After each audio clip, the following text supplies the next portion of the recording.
இன்னைக்கு விடிய காலையில 4 மணிக்கு திருச்செந்தூர்ல ஒரு கல்யாணம் வச்சிருந்தாங்க. எதுக்காக இவ்வளவு காலையில வச்சிருக்காங்க? ஒருவேளை அப்பதான் நல்ல நேரம் இருக்குதோ அப்படின்னு நான் நினைச்சிட்டு இருந்தேன். ஆனா திருச்செந்தூருக்கு போய் பார்த்ததுக்கு அப்புறமா தான் தெரிஞ்சது. அங்க காலையில 4 மணி 5 மணிக்கே லட்சக்கணக்கான பக்தர்கள் வரிசையில நிக்கிறாங்க.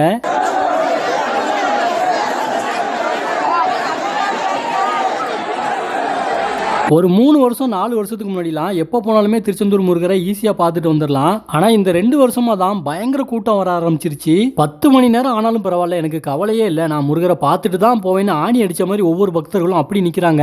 நம்ம திருச்செந்தூர்ல இவ்வளவு கூட்டம் வர்றதை பார்க்கறதுக்கு ரொம்ப ரொம்ப சந்தோஷமா இருக்குது. ஆனா திடீர்னு எப்படி இவ்வளவு கூட்டம் வர ஆரம்பிச்சது அப்படிங்கிற விஷயம் தான் மண்டைக்குள்ள ஓடிக்கிட்டே இருக்குது.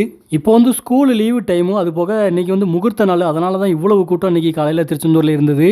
வெளியூர்ல இருந்து முருகரை பார்க்க வர்றவங்க எந்த ஒரு விசேஷ நாள் இல்லாம, அதுவும் முக்கியமா ஸ்கூல் எக்ஸாம் டைம் அந்த மாதிரி டைம்லாம் வந்தீங்கன்னா கொஞ்சம் ஈஸியா பார்க்க முடியும். இப்போ திருச்செந்தூர்ல அங்கங்க இடிச்சு போட்டு ஒரு மாதிரி கட்டடம்லாம் கட்டிக்கிட்டு இருக்காங்க. இது கட்டினதுக்கு அப்புறமா இது வேற லெவல்ல ரெடி ஆகி நிற்கும். திருப்பதிக்கே டஃப் கொடுக்குற மாதிரி நம்ம திருச்செந்தூர் ரெடி ஆகிட்டு இருக்குது.